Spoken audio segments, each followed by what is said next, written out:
yourself? Well, the thing is that I'm in my cell phone. Oh, okay, Samsung. It still Yes. should do that. So Mike, I think Mike, for minute taking purposes, I think you need to, formally make that note that she's the Yeah. Samsung. So that way when folks go back and Yeah, want to review that's the right. clips. Grant, are you online?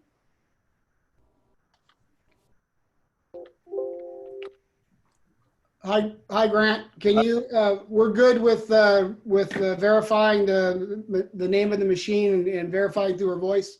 Yes, you're able to identify Mrs. Rios by her voice, correct? Okay. Yeah, we are. Okay, and I agree. You should make that correlation to the name on the screen. Yep. Okay. So we're really now, we've got a quorum of 3. We're waiting on Virginia, Mr. Moreno.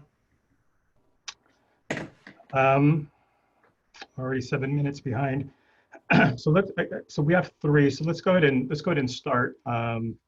And we'll get the opening business out of the way, if that's all right. Is the rest of the board okay with that? Yes. Yes, that's fine. Good. Yes. And I'm going to go ahead and mute everyone. And then for a few board members would then just unmute, please.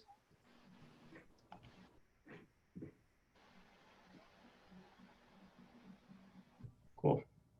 Okay. So you're calling the meeting to order, Mr. Moreno? All right, it's 4:37. Let us go ahead and call this meeting to order. All right, we do have one board member that is not attending tonight's meeting, and that's Palmer Mullen. So you can make that note, Mr. Coleman. Is excused. Okay. With that, I'll move right into the approval of tonight's agenda. So I'll ask for a motion to approve the agenda. There are no changes, right, Mr. Coleman? Not for me. Okay. So I'll ask for a motion. Then I'll make that motion. Second. Okay, Victoria and Alma. All right, all in favor? Aye. Aye, so that's 3-0. All right, I'll also ask for approval of the minutes for the July 9th regular board meeting, the July 9th special board meeting, and then the special board meeting on July 16th and July 27th. So if everyone has already had a chance to review the minutes, and if everything looks correct, I'll ask for a motion for those 4 items. I'll First make that. motion. Sorry, Victoria? Victoria. Yes.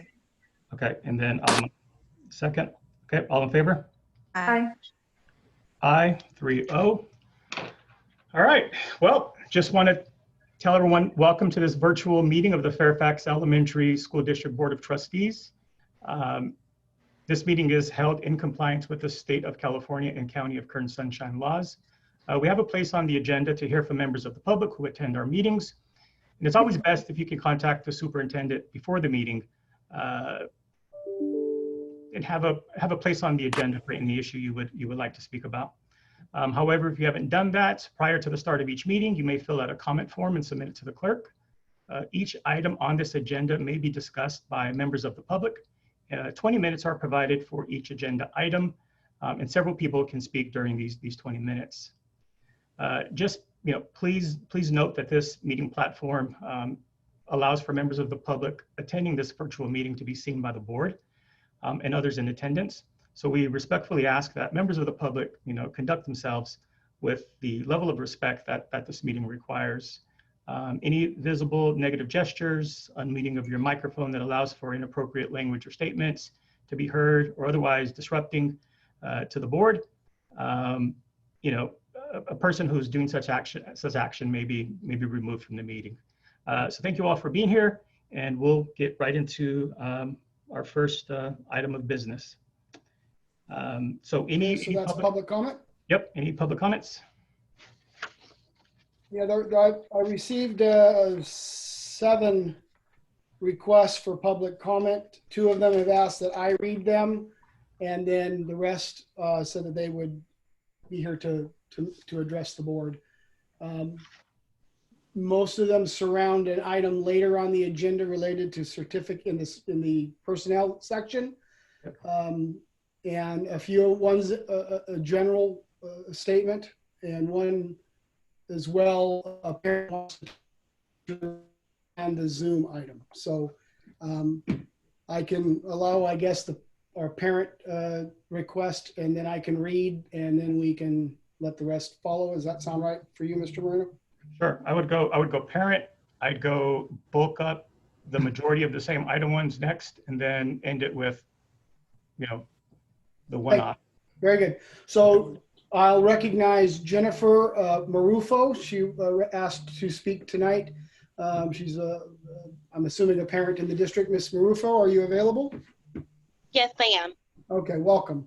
Thank you. My name is Jennifer Marufo, and I'm a parent of 3 students who attend Zephyr Lane Elementary. I've been with the Fairfax School District, specifically at Zephyr Lane, ever since the start of my eldest kinder year in 2016. My daughter will be entering 4th grade this 2021 school year. I just wanted to take a moment to express my appreciation for the Fairfax School District and ZLE teachers and staff. From day one, my children and I have felt and experienced nothing but pure kindness and enthusiastic teachers that wanted to help my children succeed in their academics. There has never been a circumstance in which any of my children were not able to get the extra attention or any additional support from a teacher that was needed.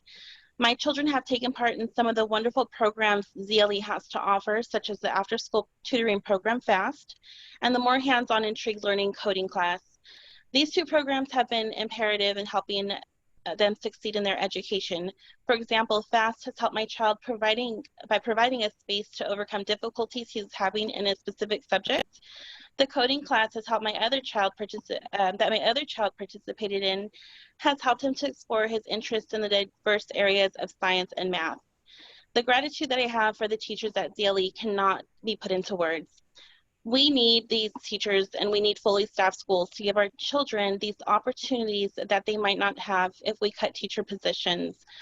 With distance learning in place, I feel as though teachers are needed now more than ever, as parents need to have that educator to look up to for questions and concerns that only they can resolve. The less teachers we have, the more overwhelmed and inundated the existing teachers and staff members will be. Let's not do that to the staff, the parents, and most importantly, let's not do that to our students. We all are going through a time of immense stress and worry during this pandemic as it is. The Southeast community needs a reliable district to stand up for our children as it has done so in the past. A district that can make important choices to ensure that we can keep providing the education our children deserve. I trust that the Fairfax School District will continue to provide a platform that allows parents and guardians in our community with the ability to listen in and be a part of this component of our children's education that is not curriculum based, but just as vital. Doing so, this will leave an impression and example that the rest of the districts in our community can follow. Thank you for your time. Thank you for the comment. Thank Good you. comment. Great one. Okay, Mr. Coleman, next. You cut out a little bit the first time, so I guess I'm going to try to keep bunch everything up in an order. So this one is related to a board specific concern, and so Lauren Rodriguez, one of our employees, has asked to address the board. Lauren, are you here? Yes, I'm here. Okay, very good. One moment. Hi, thank you. My name is Lauren Rodriguez. I'm the HR specialist at the Fairfax School District, and I'm reading portions of an email that was submitted to Mr. Moreno to discuss 2 items of concern to the confidential classified staff at the district office. Firstly, Mr. Moreno, we were disappointed, but we respect your decision to not approve the request to rescind budget reduction items that were on the July 9th agenda. You mentioned at the meeting that you were wanting to wait a month or so to make sure the state wasn't going to impose additional cuts, and we sincerely hope you reconsider and allow the admin assistant position to return at the next board meeting. Secondly, and of most concern, is what we believe to be a hostile work environment that is being created by board member Mr. Palmer Moland. We feel Mr. Moland is directly targeting our office, and in particular, one of our office staff members.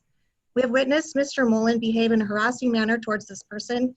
He's approached this individual and other office staff in a demanding and sometimes aggressive manner. He has directly asked employees questions and has requested documents that should have been directed towards the superintendent. He does not abide by board bylaws 9005.1, board and superintendent protocols, nor board bylaws 9200 limits of board member authority. Early on in Mr. Mullen's term, a classified employee shared a direct conversation she had with Mr. Mullen in which he was talking negatively about a district office employee's work performance. This was discussed with Mr. Coleman, and we agreed that maybe it was a one-time thing and that things would calm down.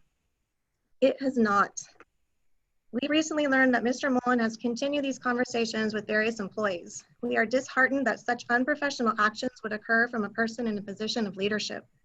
When speaking on the items that would be rescinded from the budget cuts at the July 9th board meeting, Mr. Mullen repeatedly stated that he could not agree to bring everything back on the list that he could agree to bring everything back on the list with the exception of the DO clerk. He was adamant that the DO clerk not be approved and that the items be separated so he could vote yes on the others and no on the clerk. His insisting on the removal of the clerk was extremely demeaning and embarrassing to the individuals in this position, and this can only be viewed as malicious. In public comments at the July 23rd board meeting, Mr. Mullen spoke on an issue of the district office not wearing masks. This was completely false, out of line, and unprofessional. His concern should have only been addressed privately to the superintendent and not in a public comment nor at the board meeting. This is just another example of his disrespectful and harassing treatment of the district office. On August 2nd, Mr. Mullen posted the following on Facebook regarding his COVID-19 experience. Quote, "Weeks later, I happened to be exposed somewhere, possibly my school's district office, where people failed to wear masks even after an all-staff mandate to wear masks was passed by the board 5-0. I addressed the superintendent on one encounter and then the board on another, and still on this past Friday, people still weren't following that policy. Somebody made me aware of people that had been exposed in that office, whether true or false. I would wear a mask, #shameful," end quote. This public statement on social media is shameful. It not only violates board bylaws 9011, disclosure of confidential privileged information, I suggest it violates California Civil Code section 56.2 through 56.245, use and disclosure of medical information by employers. Mr. Mullen is in a position of perceived authority and his behavior is harassing. His repeated desire to eliminate the admin assistant position and his public comments at the board meetings and on social media has created a hostile work environment for the district office staff. We are requesting that based on his harassment of the district office, that Mr. Mullen be required to abstain from any voting items related to the employees or staffing at the district office. We thank you for your time and attention. Thank you for the comment, Lauren. You know, obviously, I think you all know that it would not be appropriate for me to respond to comments under the Brown Act since they're not on the agenda, but I can assure you and everyone else that the safety of our employees is most important to the board, and any complaints received by the district will be investigated. So thank you for that. Thank you. Okay, Mr. Coleman next. Yes, a general comment asked to be spoken by Miss Melissa Brown, a teacher at Zephyr Lane. Hello. All right. So I wanted to address the board today because usually each month the district will recognize an empowering teacher. Today I wanted to recognize and give a little shout out to our empowering leadership. Our administrative team empowers us as educators to strive to be better. They consider what is best for our staff, students, and families in our community. I recently took a leadership class and did not realize how much I took our admin for granted. Through discussions with other educators, I heard about problems they faced with their district admin. There was a lack of support, communication, and collaboration from their admin team. As I read through the textbook about effective leadership, I could check every box when thinking about each person leading our district. Even during this pandemic, our admin had the foresight to bring in Canvas in the spring, and we all groaned, but together, I just lost my place, but together we worked together to figure it out. And now in comparison to many other districts in the county, we're ahead of the game. Many districts started training just 2 weeks ago and had to create modules that could be implemented immediately. Where our district gave teachers the opportunity to work over the summer to make sure Canvas was ready on time, and so it could be more meaningful and user-friendly for our families this fall. Now, I'm sure we'll still hit bumps in the road, but I know our admin team will be there to guide us and support us each step of the way. So thank you. Great one, thank you. Okay, and then I have a few comments requested related to the teacher item or the hiring item later on the agenda. Two of them have asked me to read them, so I'll read these now, and then we'll finish up with the speakers. Mr. Keeling, a teacher at junior high. Good afternoon to the Fairfax School Board. I felt compelled to speak today in regards to agenda item K1, request E2 personnel certificated staffing from July 16th, 2020 special board meeting. If I recall correctly, there was quite a bit of discussion on this agenda item when it was first brought up. The primary claim I recall was that we should extend the hiring process to allow time for credentialed applicants. I would like to speak to that. By creating a policy or making a judgment that those without full credentials should not be considered for hire or rehire, you are limiting your applicant pool and often excluding young educators who have the drive and energy to become some of our best educators in a few short years. Small part of what a teacher is and can be. A credential may demonstrate intelligence, but it cannot show intuition. A credential may show perseverance, but it cannot shed light on an applicant's ethics or judgment. A great teacher is a combination of hundreds of tiny but important factors of watching and hopefully helping the novice teacher develop and grow into one of our most outstanding educators. This is not speculation on my part. This year I will begin my 11th year teaching and my 5th year working as one of the new teacher support staff for the district. In that time, I have worked with teachers that were incredibly book smart, who had taught for years and graduated from prestigious universities, but who could not, for all of their effort, seem to make a genuine connection with our students. Simultaneously, I've worked with the young educators who had not yet passed their CSATs and yet were motivating and inspiring all students each day. I will state as a matter of fact that the most prepared, most passionate, and most gifted educator I ever worked with as part of this program was a person who did not have her full credential. To have ignored her application entirely because she lacked this document would have been a travesty to our students and our community. There is hierarchy built into our educational system, which is meant to identify and either retrain or release those novice teachers who have not been successful at educating our students. And that job lies primarily with the principal of each site. I would ask that the board trust the principals to do their jobs. If there is a belief that some of these principals are not fulfilling that duty, I would ask the board to do its job and investigate further. Do not, however, hamstring the hiring process for our district, which already has challenges in finding applicants who love and appreciate our students for who they are and have the passion to show them what they can become. The only applicant I have personally worked with on this list is Victoria Newton, and I wholeheartedly support education students' a positive attitude, promotes growth mindsets, and has worked tirelessly to meet their needs and inspire them to do their best each day. I trust that there are similar stories about each of these educators, which is why their principals have asked that they be rehired. I would implore the board to listen to the request of those who work daily with our students and to not allow misguided ideology, purity to stop us from hiring the best applicants, credential or not, to become the next great generation of Fairfax educators. Thank you for your time. Our next one is submitted by Yuriko Fanucci and Reina Alvarado, kindergarten teachers at Shirley Lane. To the Fairfax School District, we are writing this letter on behalf of our teachers whose careers are on the line to an attempt to reverse a decision that will affect them. We have been in their position and both began our career at Fairfax School District as interns. As interns, we witnessed tremendous support from our administrators, teachers, and entire district. We grew as educators. We grew as educators, and we are forever grateful for the opportunity to have begun as interns at Fairfax School District, a place where we are family. Our mentors, staff, and Mr. Coleman believed in us, and for that we thank them.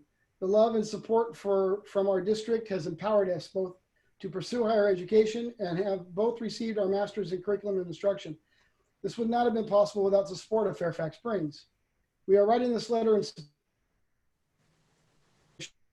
Korean. She has demonstrated her attributes of rigor and a strong work ethic. She has a passion for education. We strongly believe the Fairfax community, district staff, and students will benefit from her work ethic. We are saddened to witness the hostility and lack of support from one of our board members towards our new teachers. We would be saddened to see that this situation would caution future educators away from Fairfax. Fairfax has always stood out from our districts because we are seen as a family and that supports one another for the better of their community. I trust that our board members will witness the great enthusiasm and life they bring as new teachers into our district. Respectfully, Yuriko Fanucci and Reina Alvarado, kindergarten teachers, Shirley Lane.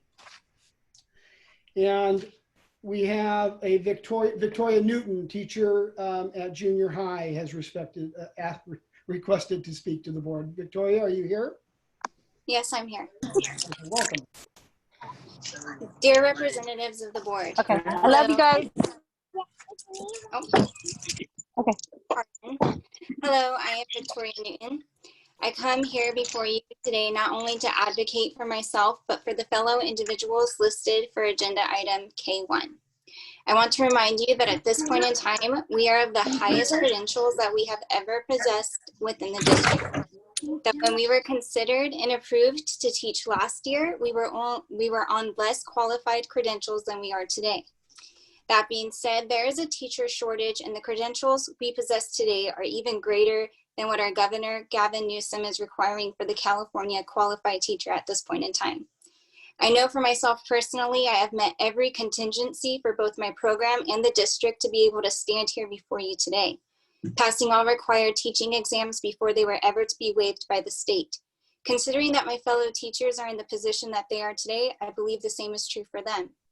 Let me just tell you that aside from being only months away from fulfilling my credential to be possessed before the end of this year, why I am qualified to teach for this district in this position. This is my third school year in this position, as I was hired March 2019 for the 18-19 school year. I have now fulfilled all trainings required for teachers in preparation for the school year and virtual teaching, as have those other individuals listed.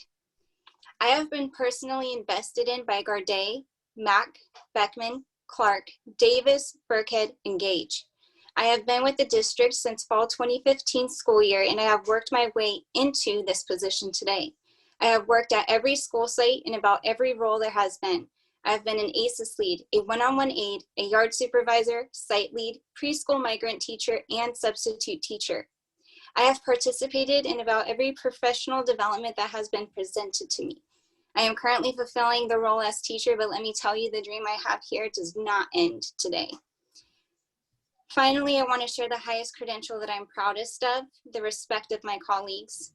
The individuals listed for approval have spent hours collaborating and being supported by the highly qualified, fully credentialed teachers that make this district and will continue to be. Our district's value of collaboration provides enough support that any teacher at any point in their program would be successful. This district is not a one-teacher show.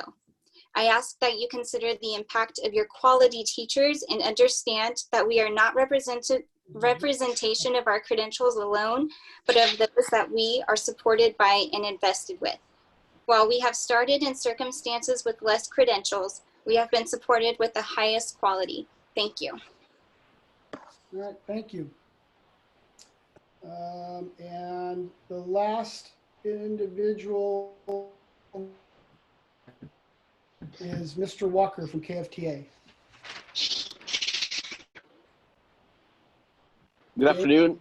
On behalf of the certificated staff that's represented by KFTA, we'd like to address also a board agenda K1, which we find to be quite counterproductive. It's quite counterproductive to the students, teachers, these 4 teachers who have reached out to their students. They've designed classes. They're actually engaged with the families. To pull them away from their duties would be to upset probably about 100 families. And we feel that that would be counterproductive to the educational setting that we've worked hard to get this year going. Plus, it would be confusion during a time where there is nothing but confusion out there. We're looking for stability, and these teachers add stability to our district. We believe it's counterproductive to the staff. When we enter into an agreement with the district where the board has approved the hiring of people, I believe 2 times now, without any dissenting votes, and to take that back, we figure we can't deal in good faith. When I was talking to one of the 4 teachers the other day, she asked me, what did I do wrong? She did nothing wrong. She says, then why are they doing this to me? At which point she became emotional, and I had no answer for her. She says, are they harassing us? And when I say they harassing us, I think what they meant was a individual board member possibly harassing, and I had no answer for her. And I think it's counterproductive for you as individual board members. You are elected officials. You are honorable people. You have integrity. You are doing a job that nobody else can do as well as you are doing it. And I think that to not support the teachers that are being asked to not return would be counterproductive to the educational process, and it's anti-teacher. If there was a way that you could just take this off the agenda and move on tonight without ever having to vote on it, it would be great. But if you can't, I would ask that you not support it in any way possible and not even let it go to a vote. Thank you very much. Hey, Mr. Moreno, that is all of the public comment that has been asked of. Perfect. All right, thank you everyone for sharing those comments. We'll move right into recognition section. The Empowering Employee Award. Yeah, so a few items before we do, if I can steal a moment, is, you know, we've been exceptionally busy trying to implement our full distance learning program. A bunch of people deserve a bunch of thanks, and I'm going to miss some people, but know that we all just are so appreciative to everything that they have done. Our device distribution, all involved, made this a true team effort. Over 1,710 tote bags filled with iPads, school supplies, and learning materials have been distributed as of 1 o'clock today. That is a monumental effort, and we are just, for everybody involved, I'm just recognizing that Fairfax never seems to amaze me. Our summer distance learning curriculum development team on Canvas, you heard a public speaker, one of our teachers today, talk about how, you know, we put together this summer learning program of teachers to create content, all subject areas and grade levels throughout the summer in the event that we would have to start in a virtual environment. And we're glad that we did that. And the fact that that unfortunately that came to fruition just shows how much we certainly do appreciate, and these individual teachers that took time through the summer to help create these distance learning platform and curriculum on the platform need to be recognized. I'll let you know that even today, several districts as of today have reached out and or guidance requesting regarding Canvas implementation. So again, Fairfax kind of leading the way a little bit in our county. So really proud of that, and it can't be done without these teachers. So with that, I'd like to say that we try to spend the summer months because none of our people really go looking for recognition, public recognition, and especially our administrators will always defer to their, to their teams and of teachers and classifieds. But every once in a blue moon, normally in the summer months, I say, I don't care, you're getting recognized. And so today I'm recognizing, I'm sure he'll defer again because he's humble, but I'm going to recognize Dave Mack, our principal from Shirley Lane. Dave is a good guy and will say, yes, I'll handle it. Yep, I can take care of that for you. Even when it's probably, you can make the argument it has nothing maybe even to do with Shirley Lane. He just wants to be a part of a team. And when he's a part of a team, he wants that team to win. So I'm grateful having picked up a phone one day many years back, receiving a call from somebody not in our district saying, listen, if you're ever looking for somebody to help, lead your district or be in a leadership role, this guy has got to be looked at. And it was around the time that our VP at the junior high was available. And so through that process, Dave won the job and has been winning hearts and minds ever since. So Dave, I know you're here somewhere. I would love to stand there and take a picture with you, but you'll get a nice, wonderful plaque and maybe a $2 card to go buy yourself a cup of coffee. Other than that, just keep doing all the great work you're doing and know that it does not go unrecognized, and we do not take you for granted, sir. So congratulations to you.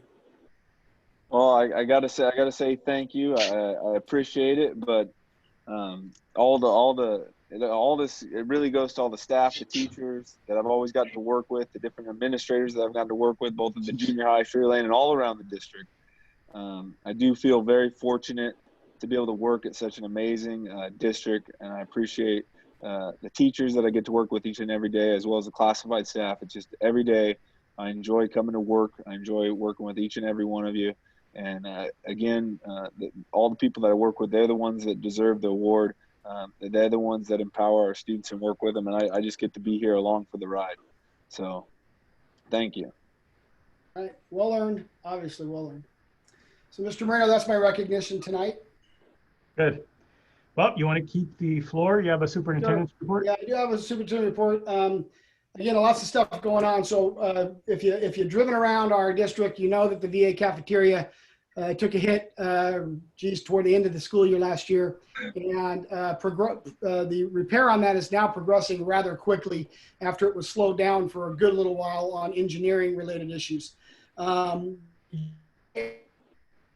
Drop off is completing. It's going to look almost undone for a little while because PG&E is going to take their sweet time on engineering their removing of the telephone poles and the like. But our part of the project and everything will be tidying up here pretty quick and really quick. There are some street side issues that were a part of that project, and it's on the agenda tonight. There were some change order necessary, but again, most of that's now been kind of resolved here, so to speak. There is a traffic signal, if you're wondering what that is, at Fairfax and Red Bank. That is a traffic signal going in, and we are told that completion on that is October. We had those district parent meetings to kind of introduce our parents to our distance learning program. We held over a course of 2 weeks meetings via Zoom. Over 500 parents participated. Related to Wi-Fi connectivity, at the outset, 45 families here as of the 13th have reported that they have no connectivity and are asking for help with resources. We are in the process of assisting those families with at least some hotspots or cellular enabled iPads to get them going. We have a meeting tomorrow with Spectrum regarding their new program called Stay Connected, and we're going to see how we can't help our families in our district bridge that divide that they may be experiencing on connectivity. And Parent Square is a brand new resource just rolled out within, I'm going to say 2 weeks. 92% successful parent contact rates as of today. We're able to see who is receiving texts, emails, or using the app. Parents have been communicating back and forth with teachers and principals. It's fast and efficient way that we provide information. It translates back and forth to break down language barriers, and tons of positive feedback from parents and teachers already just 10 days to 2 weeks in on this. And so as we work with Parent Square, we believe obviously it's our expectation that Parent Square become the primary use of teachers and administrative principals sites in our district. Our parent student teacher conferences, teachers are meeting right now with parents and students this week through Zoom or by phone. It's a meet and greet. They talk about distance learning expectations and an opportunity for our parents to ask questions of the teachers. And so just a lot going on, and I'm going to say a lot of very positive things going on. Hey, look, Virginia Lawson just was able to get in here. Woohoo! So that is my superintendent report tonight. Good. Just quickly, a quick question on Spectrum. You said you're meeting with Spectrum. Is there any I don't know, do you suspect that they're not going to open up connections? Oh no, they're going to. Okay. They're coming in tomorrow with, they're able to find out exactly how many households in our district have the ability to connect, how many of the households in the district already are connected.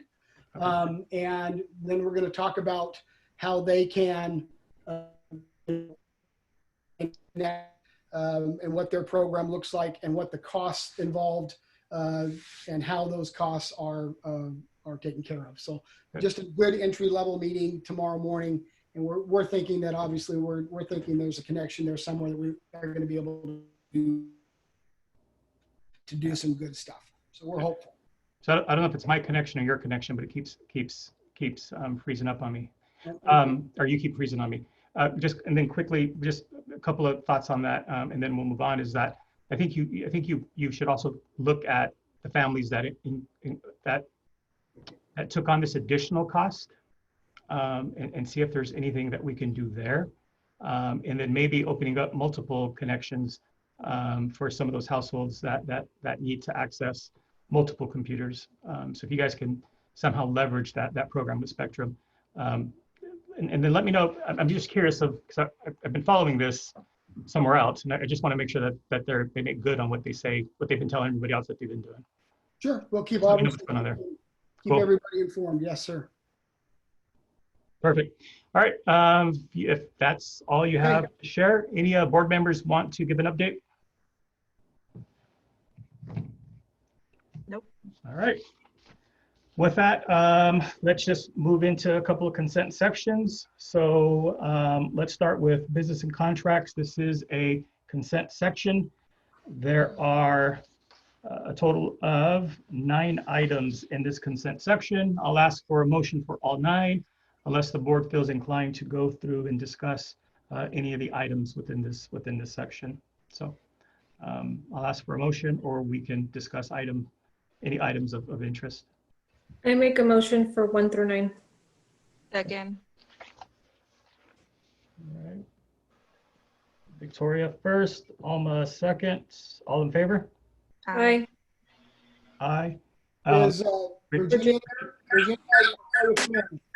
I'm here. Oh, very good. Okay. There you are. Good. Got a 4-0. Okay, so that's 4-0. All right, with that, we will move into the personnel section. We have a couple of consent. Yes, Go ahead. Yeah, I'm sorry, Mr. No, Murray. go ahead, take it. Go ahead, take it. I was just saying there's only just a few resignations on the personnel consent tonight. Okay, I'll ask for a motion on these. I'll make a I think that was Alma and then Victoria. yes. Okay, all in favor? Aye. Aye. And Virginia's aye. All right, so 4-0. Okay, with that, we'll move right into business in finance. So that's the end of consent. We'll move into business and finance. So we'll talk about resolution 2021-02. Yes, and I am paper running around everywhere.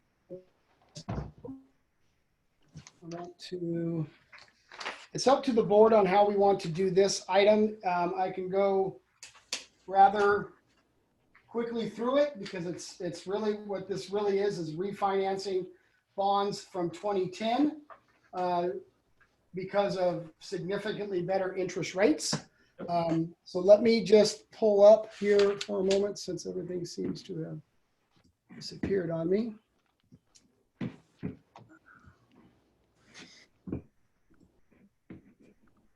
Okay, and so the intent here is to refinance, or what they call refund, a bond issuance from 2010. The bonds, to just kind of set the scale here, the bonds were originally taken out with interest rates of 5.7% on the average. They are anticipating a refunding at 2.92%. So that is a pretty significant savings on the issuance. Let me bring this up. So people trying to admit, here we go. Okay, so the presentation for the board is attached to the board agenda. The first part of this agenda talks about just general market conditions in the bond market and how we've come to this point where it is making complete sense now to refund. We originally had entry-level conversations on refunding these bonds about 18 months ago, believe it or not. And so it's finally come to where now's the time to jump on the train, so to speak. But they've talked about, you can see the dive in rates and yields. And interested to get an understanding of just overall bond market. This is a good place for you to understand. So I'm hoping that you give it a review. Our bonding capacity issue is we're only able, we can take out and voters can approve $100 million in bonds, but we can only sell bonds up to a total of 1.25% of our total district's assessed value at any time. So if we're kind of like a credit card and we're maxed up to our 1.25, we can't take out additional elections of sales of bonds until we are down below that 1.25. We're also limited because of the way we went out on a 55% bond. We can only sell that caps our assessed value at $30 per 100,000 of assessed value per person or household, I should say. So really this all plays into why it's also good to refund these current bonds, because while it's going to look real small when we refund and say, hey, each household is going to save $6, it goes all savings of the issuance over 20 years that the community assessed value actually is going to be in the savings of almost $1 million. I'll show you that here in a moment. I thought this was interesting, looking at our district's assessed value over the years from 94 down here to 2020. And 1994 we're at 170, just under 174 million, and we're a tad higher now. And really, if you look back at 2008, where the big drop off, you can see went from we were rocking and rolling up 17, 36, 19 in that bubble of everybody's buying real estate, and then things crashed in 08, and you can see 1.65 minus 308 minus 5, right? And then, but you can see though that really up into from 13 on, our district has not had a decline in any assessed value. It's been a steady increase over the years, and so that's a good thing. Yeah. I think that's something we'll have to look at pretty soon. Especially now because the assessed value has significantly increased or will increase fairly soon. So it might be an opportunity to revisit that and finish some of those projects that we needed. Yep. And I've been getting the question from our financial advisor, what is the want, the plan, the need? Because we can certainly do it, but you really need, I agree with you, we need to have a plan moving forward, because you can just take money out and it sits. Well, it's not necessarily great to spend money to let it sit, and I agree with you. Yes, sir. Our long-term debt overall, they wanted to just share total long-term debt, total par amount, which was originally, this is what total of sales going back to year 2000 was 12,351,000. Our outstanding as of 8/17 looks to be just a little over 8.5, 8,709,000. This outstanding lease took me a second to remember that we use this vehicle to do our solar projects and the like. So that's what that is. The election bond, this 2000 election bond outstanding, talks about they took an issuance against 2/3 of the voter, not to exceed 4.2 million. You can see that what is still available. There is no authorizations remaining on this bond passage of 2000. So that is totally spent up and not available to have further bond sales out of. In 2010, this is the refunding bond that we're talking about tonight. We went out on 24.8 million, and the voters by, I wanted to say 74.1% of our voters, we've always had exceptional support for our district. And they went out and passed it at a 30 per 100,000 of assessed value, that 55% bond. We took out one series of sales and still can go out on 19 million, a little over 19 million of authorizations remaining. We do anticipate to exceed the Prop 39 rate beginning in 2025. So again, anything that we're going to do to bring that limit down is a good thing. And so this refunding will go a long way to help that. It does lock out the district from future issuances under this authorization because of the AV and the cap on how it was sold.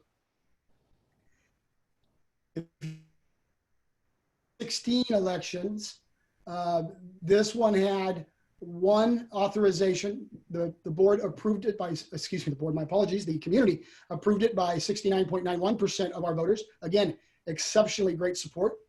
We went out on 19 million.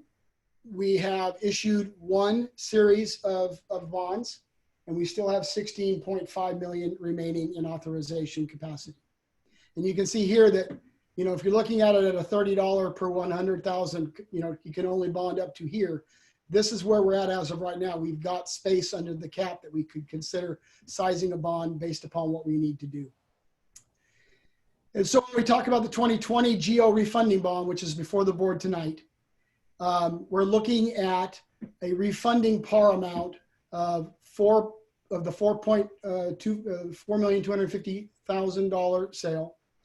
If you look at the total, the savings over 20 years here, it's $1,102,172 is what we would be saving by refunding this. If you want to put it into present day dollars, because this goes out over 20 years, present day dollars is a savings of $129,985. If you want to know what does that mean to an average home with an assessed value of $144,132, which is, I'm believing the average assessed in our district, that will save you $120 over the 20-year period of time, or $6 per. However, really, as I said, it's more about saving. We have an obligation to save our taxpayers and voters in our district as much money as we can, and to bring that over authorization at 30 to 1 to keep that as close to possible as we can. So when it became clear that this was and this, by the way, is all tax license and doc fees. This includes all, after all cost of refinancing, I'm saying it is what the projected savings are. And so with that, the schedule is, if the board is willing to approve the refunding resolution tonight, we have a rating call on next day. For our official credit rating, and then we expect to have that by the August 25th. We will go to a competitive sale on September 2nd, and with anticipating closing the issue on September 16th. So with that, are there any questions? No, I mean, do you have a general idea? Well, I know you guys have a general idea of what that rating is going to be. Are we plus plus? Are we a plus? Right now, we are A+. And with the market still a little bit worried about what the pandemic is going to bring, kind of, you know, in regards to the markets, reclosures, closures, and all of that, they're saying that they're hopeful anytime they go out right now with the credit rating, they're hopeful to maintain. There's not too anybody at all is getting improved. So, but we're hopeful that we're maintained. We've been funding our OPEB liabilities. We have a healthy reserve. We have an approved reopening plan. Everything is nice and tidy, so to speak, according to our financial advisor. And so we're hopeful to maintain the rating as we currently have, which is a great rating. Good. Just wanted to make sure that was a suggestion, is to go through and try to buy down liability if you could, and clean it up a little bit so we get the best rate. Good. Yep. So with that, if there are no questions, all that's remaining is I ask the board to approve resolution 2021-02 as presented. Good. And really what you're asking after the discussion is to approve the resolution so we can take advantage of a lower tax rate.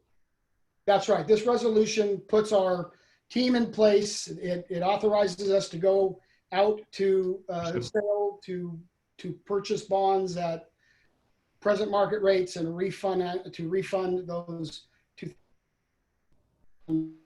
a higher interest rate. That's correct. Got it.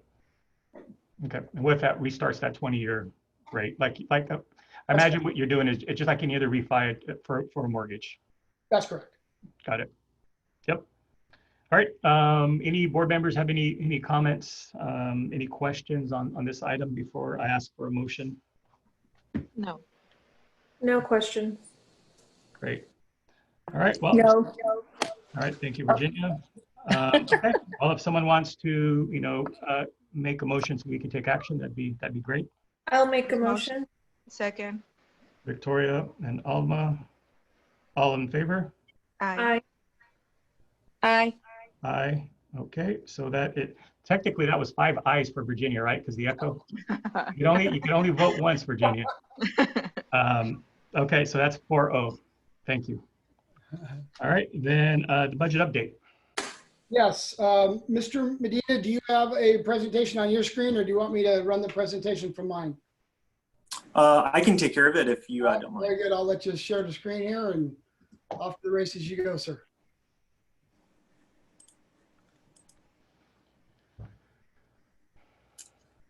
Okay.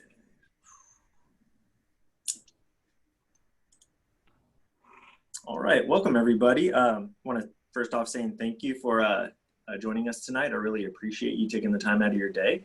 I'm going to be covering the 45-day budget revision, and I'll also be providing an update to cash flow.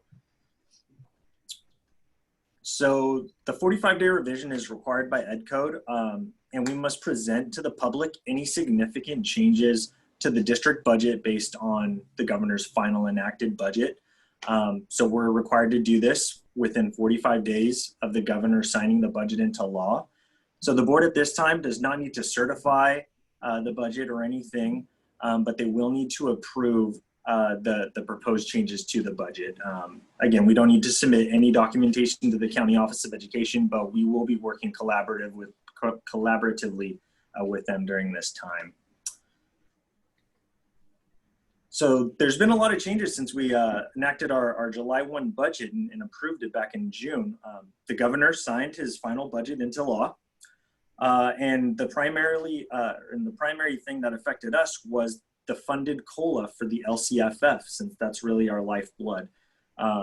Back in May, he provided a budget proposal, and that's what we based our district budget off of. And he proposed a negative 7.92% COLA, and that's what triggered all of the reduction plan, and we had to prepare for significant cuts. And now in his final budget that he's enacted, he's funding the LCFF with a 0% COLA, which means we're simply being funded at the same rate that we were last year, as opposed to being at that negative 7.92% rate. The governor's final budget also includes apportionment of one-time COVID funds, and it also includes restoration of categorical funding. And for us, that really pertains to ACES funding. School Services of California has also provided revised estimates for lottery. So those changes have also been included on this proposal. A couple non-funding related items, but they are impactful, are that our LCAP that we've become familiar with has been suspended for this year, but it's been replaced with the Learning Continuity and Attendance Plan. And that's going to be brought to the board in September. And again, the governor's now set guidelines for reopening school campuses. So we'll continue to monitor that and adjust our budget accordingly. So now I'm going to speak to the actual proposed changes. Overall, I'm proposing change to revenue, an increase of $5.4 million. Now that's spurred by the increase in LCFF revenue due to the COLA adjustment from negative 7.92 to 0. It's also inclusive of the federal revenue and state revenue for COVID funding. Also includes restored ACES funding. We were originally projecting or budgeting for a 20% reduction. Now that funding has been restored to prior year levels. And also the lottery estimates that we discussed. Now I wanted to itemize them for you so that you could see exactly what the changes were going to be. So the state aid and EPA that you see are all combined in the LCFF calculation. And that those two, it's an increase of 3.2 for state aid, decrease of 1 for EPA. That's a net increase of $2.2 million. The CRF and learning loss monies are all one-time COVID funding, and those total just over $3 million combined. The ACES restoration is going to bring back $70,000 in revenue. And then the updated lottery estimates will be bringing back a proposed $58,000 in revenue. And lastly is just a nominal increase to property taxes of $1,400. But all said and done, I'm proposing an increase in revenue of $5.4 million. Now, when we look at expenditures, I'm not proposing any increase to expenditures at this time for two main reasons. Number one, all of those one-time COVID funds have to be outlined in that learning continuity and attendance plan that I mentioned earlier. So once that plan has been approved by the board, then we can go back and include those budgeted expenditures in our budget. Secondly, the board has also approved a budget reduction plan. So I think items that budget reduction plan needs to be reviewed and items brought back as long as they're sustainable to the district on multi-year projections. So those are the two reasons why I haven't recommended any changes to expenditures.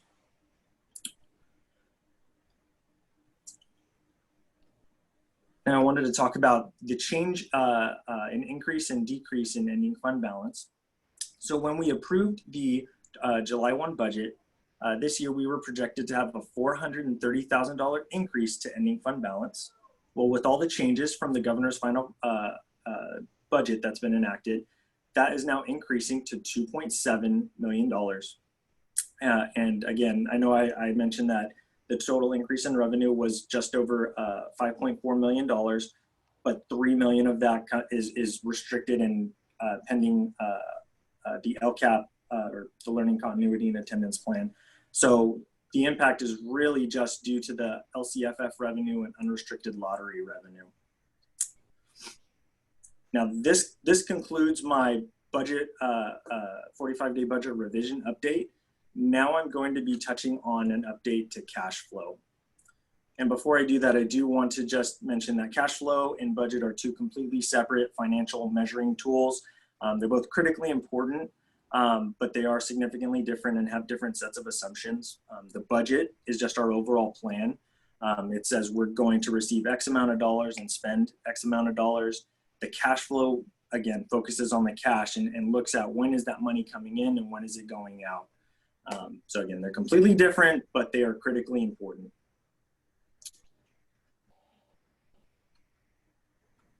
So when we looked at the July 1 budget, when it was presented back in June, I mentioned that there would be two months worth of deferrals at that time.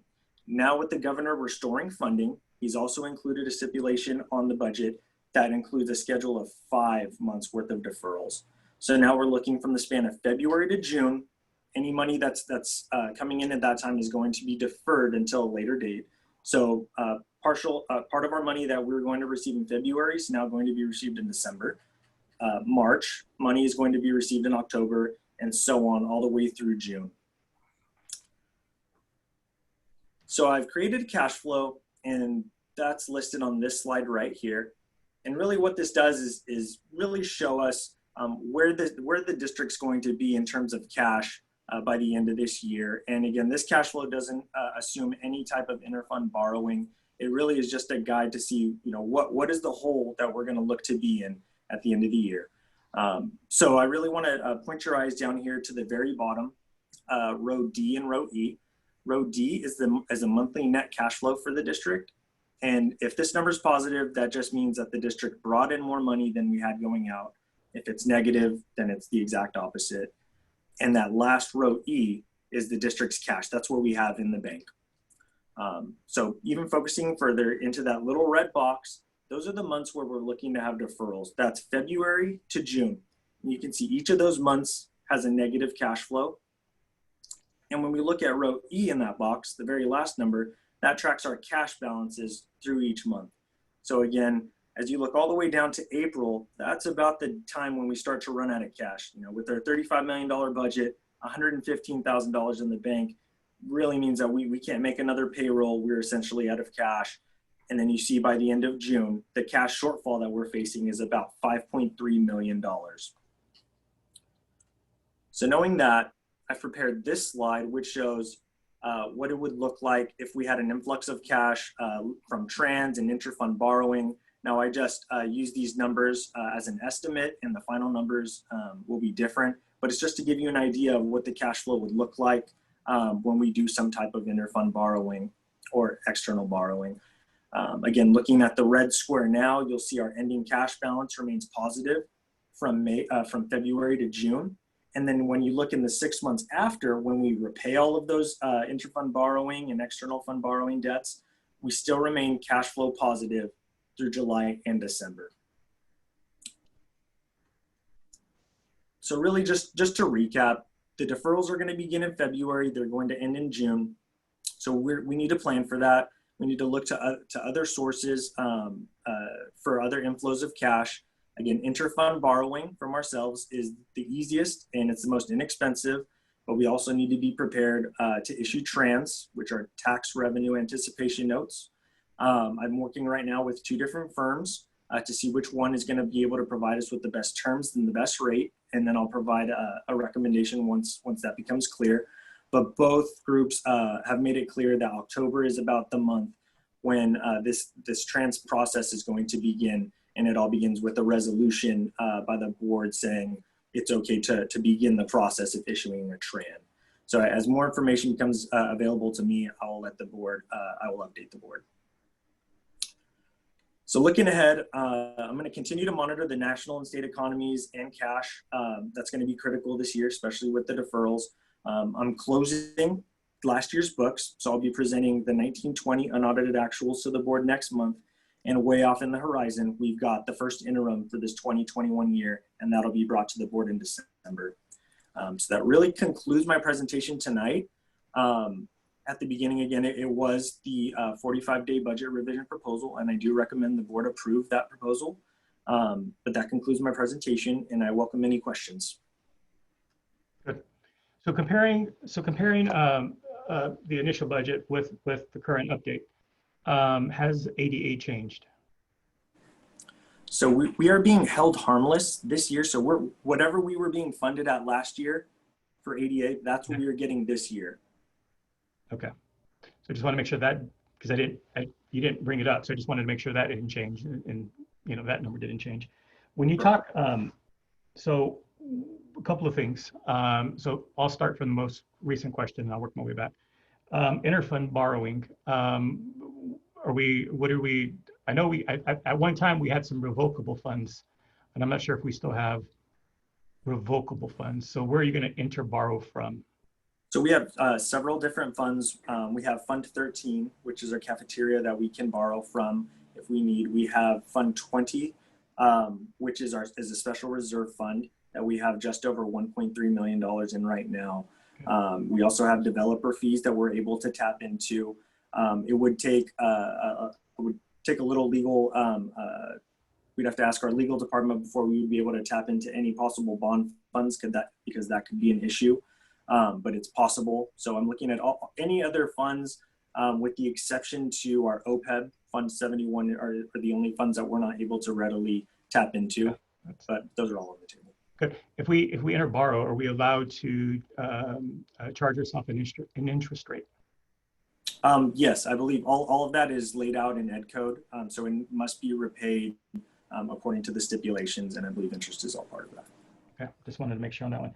And then, so back to multi-year projections and the expenditure plan or the reduction in the expenditure plan that we approved. Kind of staying true to what I said I wanted to do. So I imagine when you guys bring that back, and hopefully soon, that you do take into consideration, which I know you will, but I have to say it, that you do take into consideration and you don't calculate the federal one-time COVID funds in that. And, because we want to make sure that whatever we bring back, you're going to be able to sustain it. And then assuming that you brought back what you brought back, looking at your projections on your last slide, is that going to change now? Are you going to show that you are, deficit spending even more now? Yeah, the adjustment, any adjustments to expenditures will adjust and change the district's cash flow. But again, as long as our budget is solid, we can manage our cash flow. So is it safe to say that, and I didn't write it down, but it was like 2 million or something, and 2 million or something. Would that deficit in cash flow then turn to 4 million? It's possible, yeah. It really you approve that entire list. It does depend on what expenditures are brought back and when those expenditures would come out of our pocket. Got it. Okay, so you guys will go back and do. I know you guys already started it, so just go back and take into consideration all of that and see what's feasible, what makes sense, and so forth. I don't like the idea of trans. I never have liked the idea of trans borrowing, but I guess you have to do what you got to do in order to make payroll because people got to get paid. So if you can keep expenditures down, that'd be great. But if you need them, then spend. But let's figure something out. Also, the board's reserve, is that factored in as well? Yes. Again, determine based on what the board approves tonight and whatever expenditures end up being brought back. Once the books are closed, I'll be able to provide an updated reserve percentage to the board. Good. But back to those few months, April, May, June, is that assuming that the board reserve? Is that assuming the board still has a reserve at that amount? Or are you spending down that reserve? Yes, the cash would be spent, but when we're talking reserve, we are talking budget. So again, two completely different financial measuring tools. Okay. But yes, the reserve would still be intact. Okay. Got it. Cool. All right. That's all for me.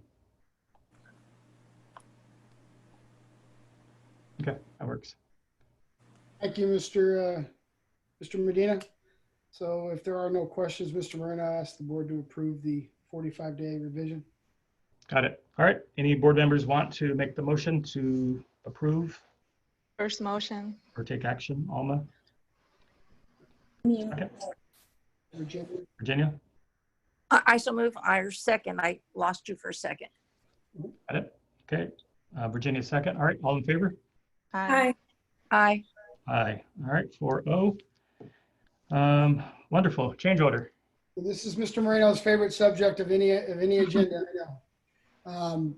Yeah, this has been an interesting project. The junior high drop-off zone. There's, I guess you could say anytime you're dealing with anything that's under the ground and has been under the ground since before Moses, they're going to find things. The original change order that they knew that they had water line changes to make from the street on was all done evidently by the plans that were supposed to be in place. They opened up everything, and of course, things were never even close to what reality was. The line was so brittle that they had to break it back, multiple feet back from what they had thought. They ended up having to put in shutoffs and the like. So the additional request was just under $21,000, $20,989.73. Again, just so that we could get this darn thing done. By the time the change order came in, it couldn't get on the last board agenda, and I needed the work not to stop. So we went ahead and checked to make sure that it was under the required 10% threshold, which it is. And so I gave authorization. So I'm asking the board to pretty much ratify this change order tonight. Yep. All right. Any comments or questions? No. All right. No. Hearing none, I'll ask for a motion to take action on this item. I'll make that motion. Victoria? Second. Alma seconds. All right. All in favor? Aye. Aye. Aye. Aye. Virginia. All right. 4-0. Perfect. All right. The resolution 2020-09. Yes, back in May, the board approved the resolution 2020-09 for the school facility needs analysis. It's a study of level 2 and 3 fees, which basically changed our level 2 and 3 fees. We use a vendor to do that. The study that was provided, the executive summary that was provided to the board in my superintendent's explanation that was attached to the agenda was absolutely correct. The resolution that was provided by the vendor doing that, I'm assuming was a cut and paste thing. The dollar per square foot for level 2 and 3 did not match the SFNA report that was generated. We're assuming a cut and paste deal that it was another district's numbers. So that we can start collecting the correct level 2 and 3 fees, I'm asking the board to approve this resolution. The correct fees are listed at $4.03 per square foot for level 2 and $8.05 for level 3. So that's Perfect. All right. If there's no questions, I'll ask for a motion to take action on this item. First motion. Okay, Alma, I second. Virginia, all in favor? Aye. Aye. Aye. All right, 4-0. All right, so keep talking. You got PINCO. Yes, PINCO, we have a very capable young man running our nutrition department. He and I have been working back and forth about how we can be more efficient. And then also, I didn't want him to lose as much hair as I did, having to procure nutrition. So, Richard, are you here tonight? I saw you come in. I'm going to ask you to speak a little bit about the process of what we're proposing here to move away from PINCO and into the new joint cooperative. Are you here? Yes, sir. Okay, take it away, sir. All right. I was given the task to look into our connection to Partners in Nutrition Cooperative, which is PINCO, which Fairfax has been a member of for a few years, and see the pros and cons and if there was something else out there. Because coming from Fowler Unified, they were in Gold Star Cooperative, which is a little bit different. And so I've given it a couple years, and lo and behold, Kern High School District, Greenfield School District, Kern County Superintendent of Schools, and a few about 5 other school districts, smaller ones, have designed a new Kern County purchasing co-op. And so I decided, okay, give it a year, let them get all the bugs worked out, and let me see what's going on. They invited me to attend all of their planning meetings and seeing how things worked and how they were going to go. And so I thought about it and looked at everything and decided to make the request for us to withdraw from PINCO and join the Kern Purchasing Co-op. It would be a savings of $68,000 plus a year in admin and transportation fees for deliveries. We spend about roughly around $3,000 a month on just those two. I have no problem with doing the admin part, which is covering the commodity tracking and doing the divisions and the breakdown of our commodity process items, just to get rid of that, get that savings per month, rather than having another school district do it for us. In regards to the availability of food and all of that, the new cooperative would have purchasing power equivalents and would have we don't anticipate being short, not having access to complete our needs on a daily and monthly? Correct, because everything goes off of our entitlement. And so we would just take our entitlement that we already get at PINCO and just take it with us to go to Kern Purchasing Co-op and have the same exact entitlement for USDA and commodities. Nothing changes at all unless our school district gets bigger, then our entitlement gets higher. So the food, I think what was the driving force was the COVID-19, the shutdown starting in March. There was a lot of unsure territories that the co-op was in. So I leaned hard on Cisco to get most of our product in, because PINCO was having issues with individually wrapped items since we did mostly in bulk. And Cisco saved the day. And that's what the Kern Purchasing Co-op deals with. Their delivery company is Cisco. And I said, okay, they saved us a number of times from March to June.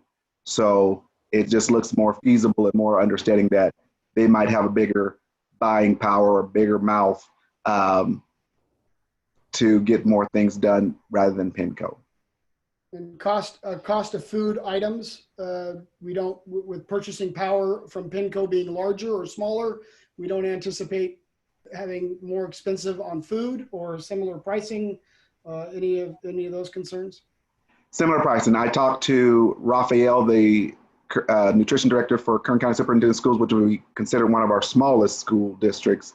And he said no cost change from going from PINCO to Kern Purchasing Group. Same thing for, and I guess when you combine yourself with the largest school district for the high school here, it works. Yeah. Okay. Yeah. I've always been surprised that no one's challenged price fixing, buying in bulk like that. And I imagine one day someone will challenge that because, I get it.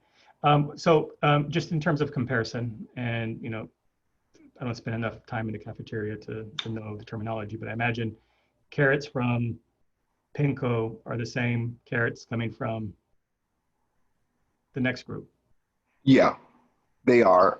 It's all USDA, so it's 90 cents a case regardless, no matter which co-op you're in. It's just once you go more into the individually or the main dish item, center of the plate, that's when it can get a penny here, a penny there, because we don't deal with dollars in the nutrition department. We deal with pennies. So I'm stretching all the pennies we got at Fairfax the best I can. And I know Lincoln and George Washington show enough pride. Richard, you're hurting me. That's right. I'm gonna stretch you even harder. Yeah, but we have a coin shortage, so Start bartering. I'm bartering. So I guess the next question then, so I'm trying to understand, and I don't want to spend too much time on this because I appreciate your guys's recommendations. That's your role, and that's what you should be doing, is making recommendations and me not challenging.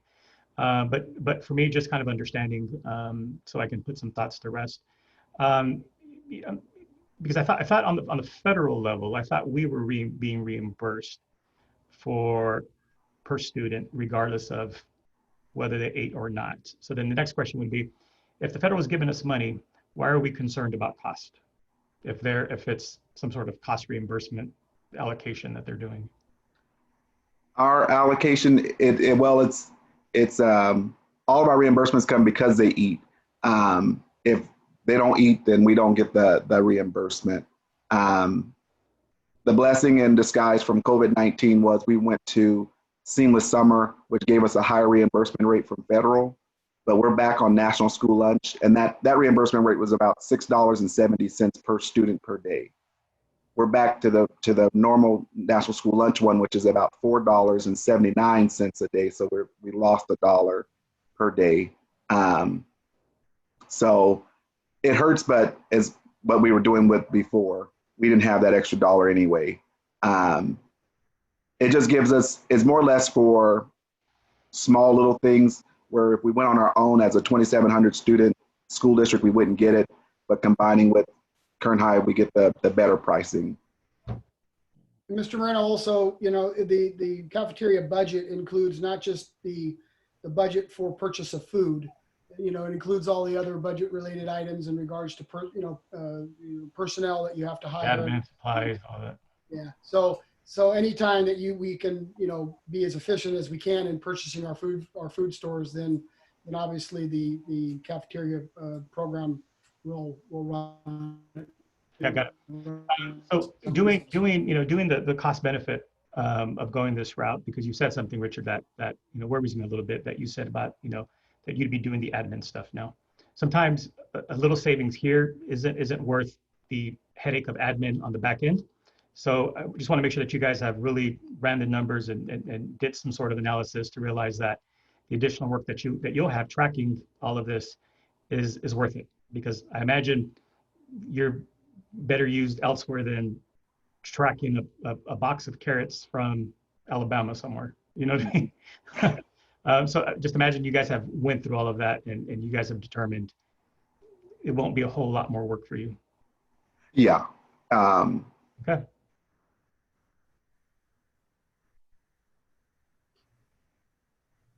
Maybe 5 more minutes a day. That's about it.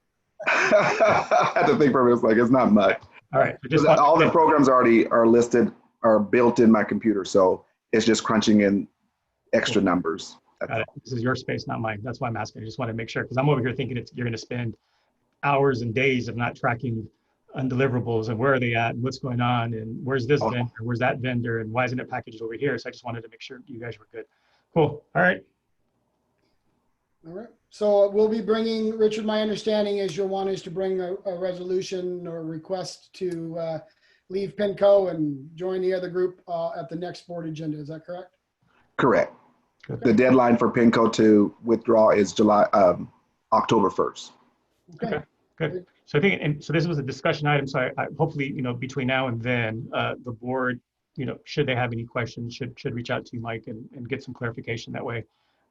When that's presented, we can take a speedy action on whichever route it goes. Yes, sir. Yeah, any board member that wants additional information, obviously that's my role. I will provide anything you need. Please reach out. It would great if you can host like a tasting night. You can do like, the PINCO food, and then you can do the. Oh, teasing. Oh, teasing. All right, do what you guys got to do. Very good. Perfect. All right, discussion item.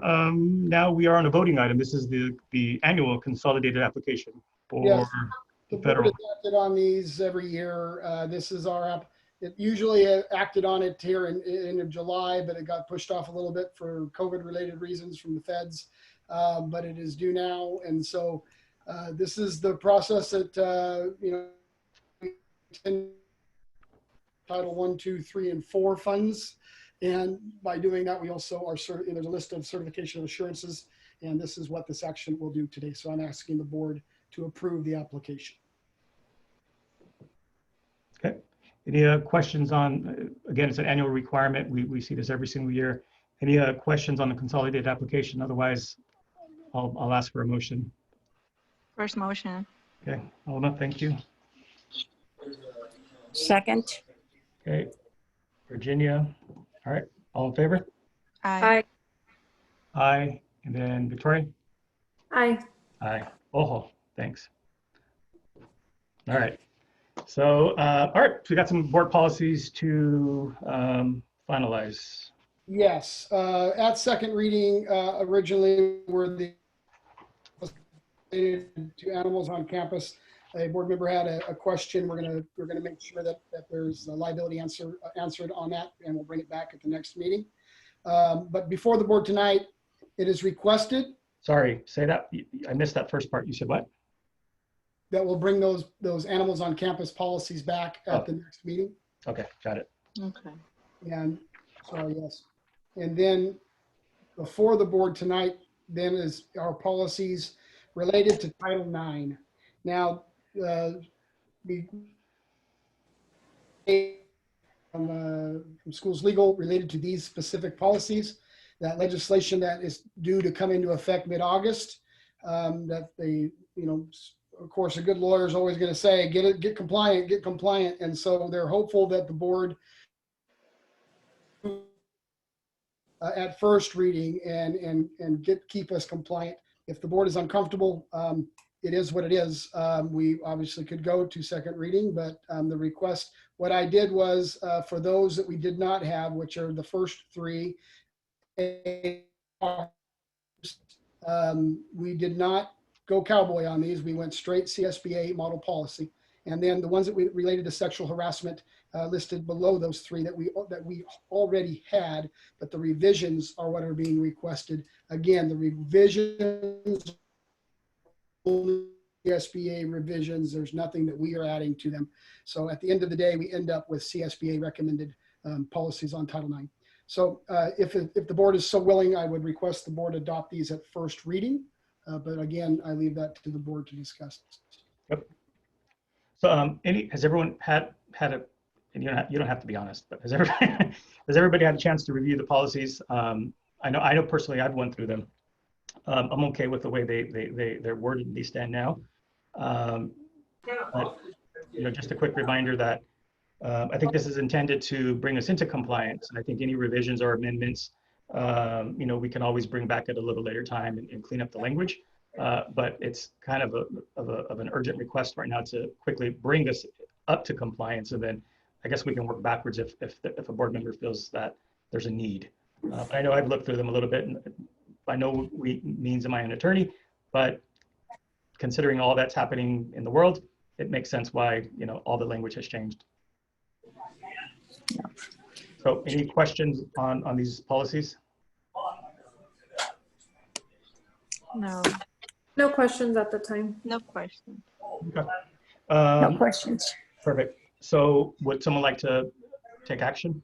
I'll make a motion Second. to approve. All right, Victoria first, Alma second. All right, all in favor? Aye. Aye. Aye. And Virginia, aye. All right, so that's 4-0.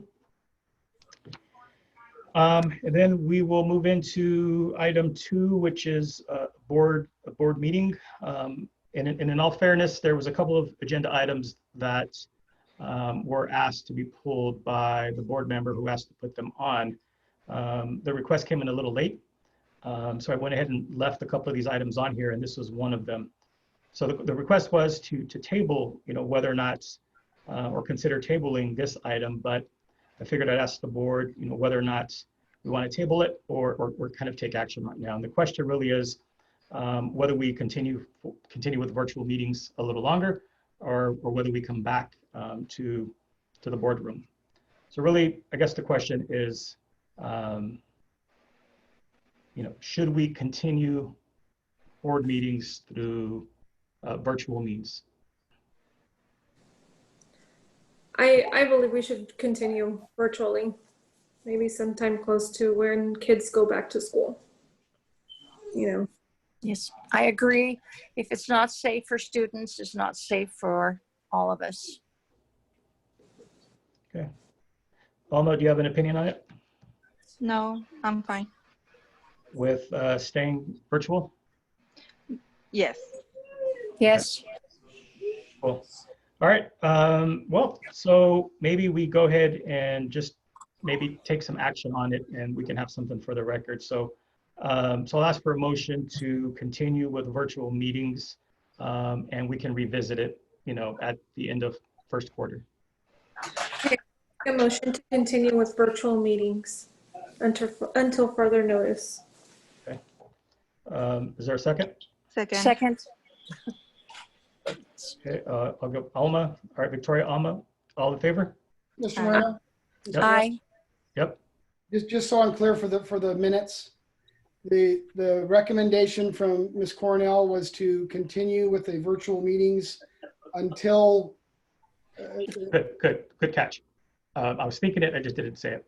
So let's maybe we agree, because I think she said two things, but I think it meant the same. Is that, and Virginia said it as well, is that maybe we reevaluate this maybe at the end of the quarter, because our reopening plan says that we'll continue to work remotely until the end of the first quarter.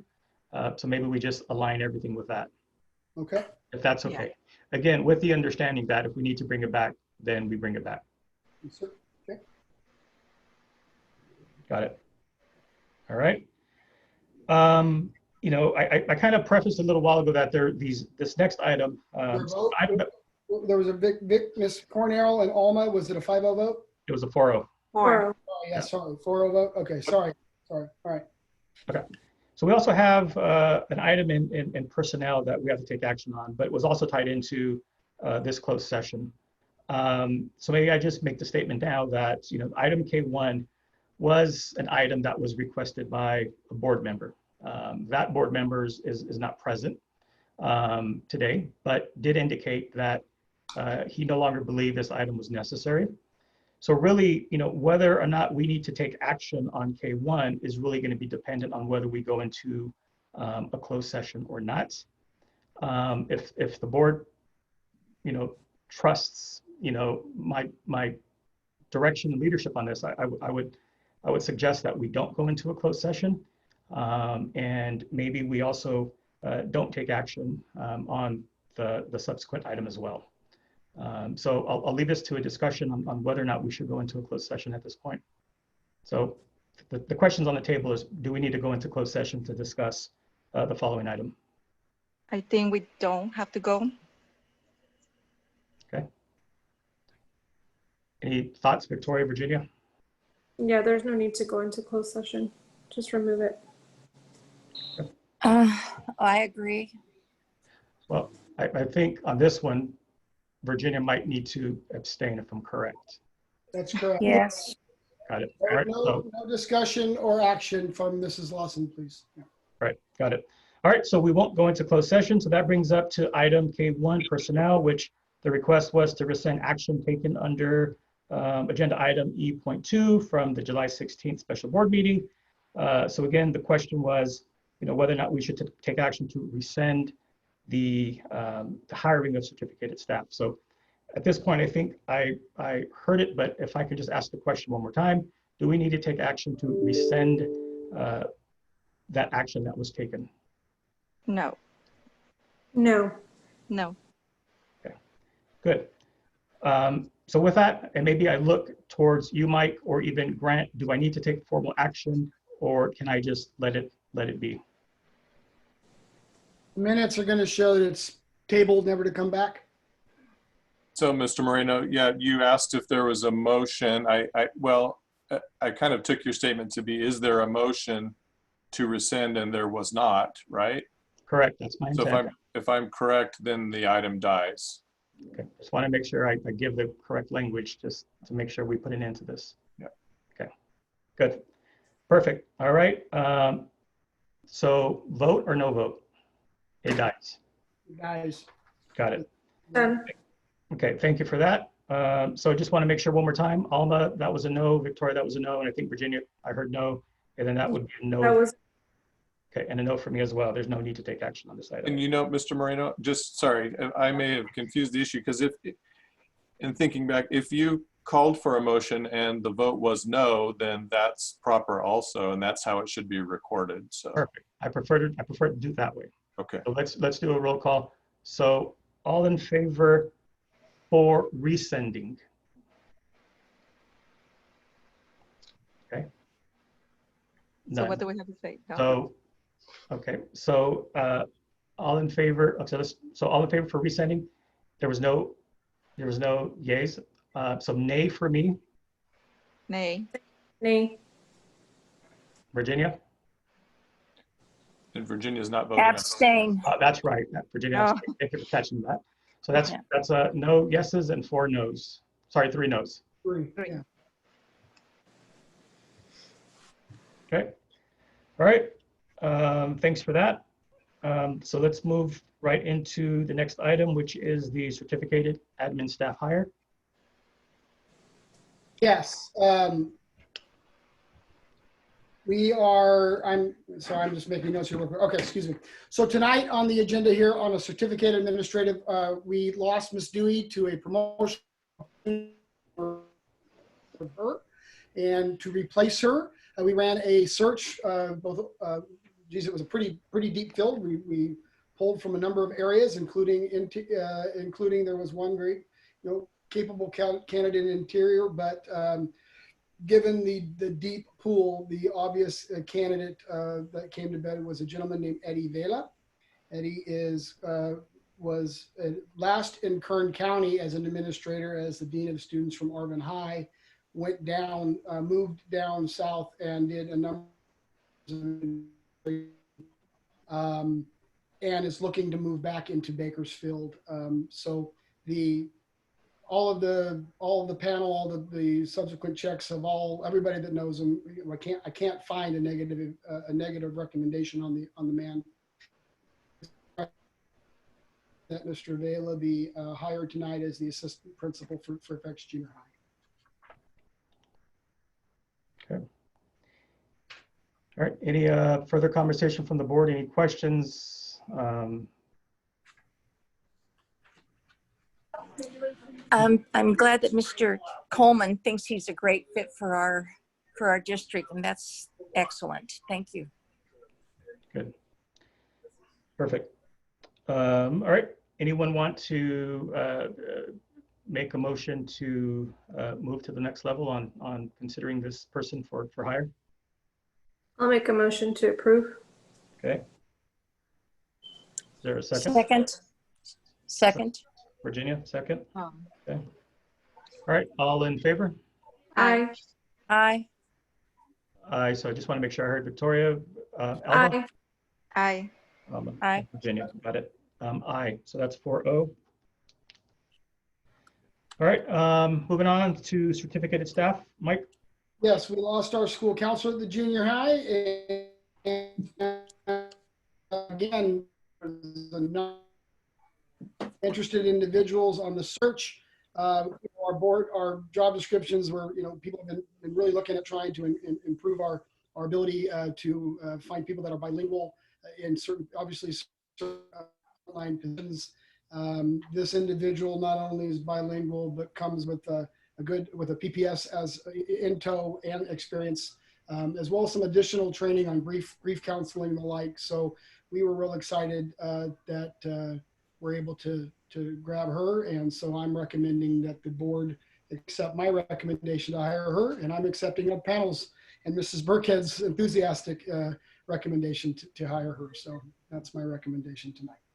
Got it. All right, I'll ask for a motion. First motion. Okay, Alma, Second. Victoria. All right, all in favor? Aye. Aye. Aye. So that's 4-0. And then the final item is some classified staff.